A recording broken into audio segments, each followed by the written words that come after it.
Hello students, and welcome back to this session where we are going to study about winding up and its types.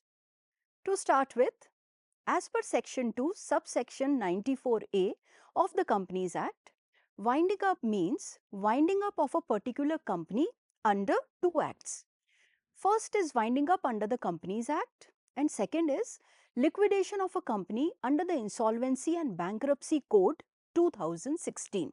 So, in simple terms, winding up is a process where a company is officially closed. The assets of the company are sold and the amount received by this sale of assets is used to pay the creditors.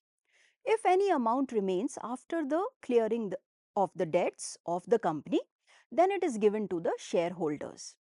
So, we can say that winding up is a process through which the life of a company is brought to an end and the property of the company is administered for the benefits of the members and creditors. According to Halsbury's laws, winding up is a proceeding by means of which the dissolution of a company is brought about and in the course of which its assets are collected and realized and applied in payment of its debts, and when these are satisfied, the remaining amount is applied for returning to its members the sums which they have contributed to the company in accordance with articles of the company. Now, you should remember that winding up is a legal process. For winding up, a liquidator is appointed to realize the assets and properties of the company. The payment of the debts is made and surplus is distributed among the members. Please remember one very important point here, that is, there is a difference between winding up and dissolution. The winding up of the company is a process of closing down the company.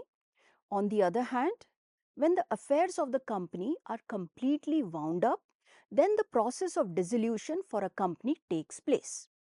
Upon dissolution, the name of the company is removed from the register of companies and the legal personality of the company comes to an end. Let us now see the winding up of the companies under the Companies Act 2013. A company can be wound up in two ways. The first way is winding up through an order by a tribunal which is called compulsory winding up. Second is winding up voluntarily by the company itself which is called as voluntary winding up. Let us now look at the modes or types of winding up in detail. Section 271 to Section 303 of the Companies Act 2013 contains the details related to the winding up of a company by tribunal. A company may be wound up by the tribunal under petition filed under Section 272 if the following conditions, which I am going to tell you now, are satisfied or applicable. First, the company has passed a special resolution stating that it will wind up by the tribunal. Secondly, the company has acted against the sovereignty and integrity of India, the security of the state, friendly relations with foreign states, public order, decency or morality. Next, the company can be wound up by an order of a tribunal if an application by the registrar of the company or any other person authorized by the central government has been made to the tribunal, and the tribunal finds out that the company's affairs have been conducted fraudulently or company was established for unlawful or fraudulent purposes, or that those involved in its formation and management has been engaged in fraud, misfeasance or misconduct. Then in situation, the company will be wound up by the order of the tribunal. If the company has failed to file its financial statements or annual returns with the registrar for 5 consecutive financial years, then the company can be wound up by the order of the tribunal.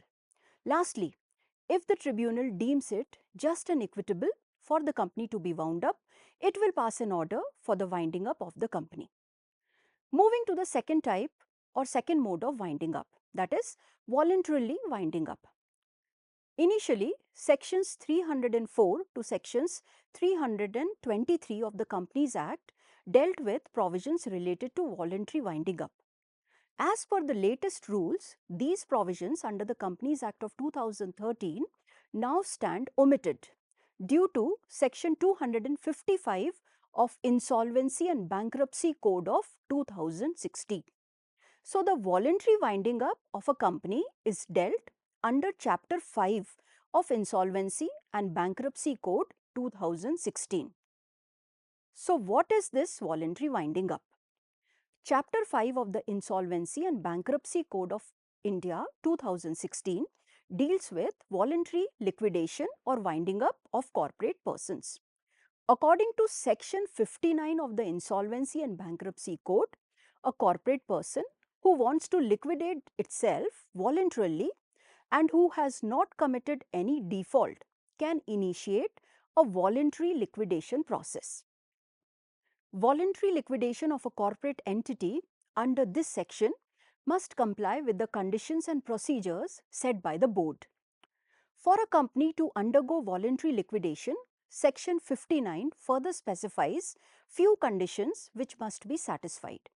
The first is a director's declaration where the majority of the directors should sign an affidavit stating that they have thoroughly reviewed the company's affairs and they believe that the company has no debts or it can fully pay off its debts using the proceeds from the selling of its assets.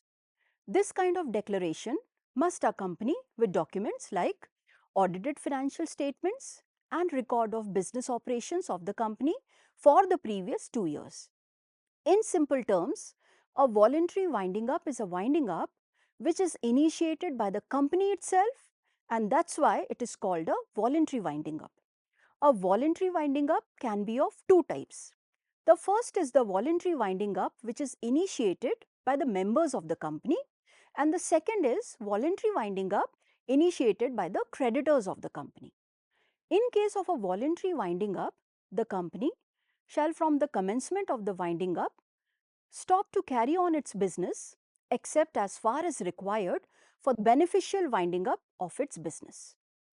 You should remember that the method of winding up is independent of the company's financial status.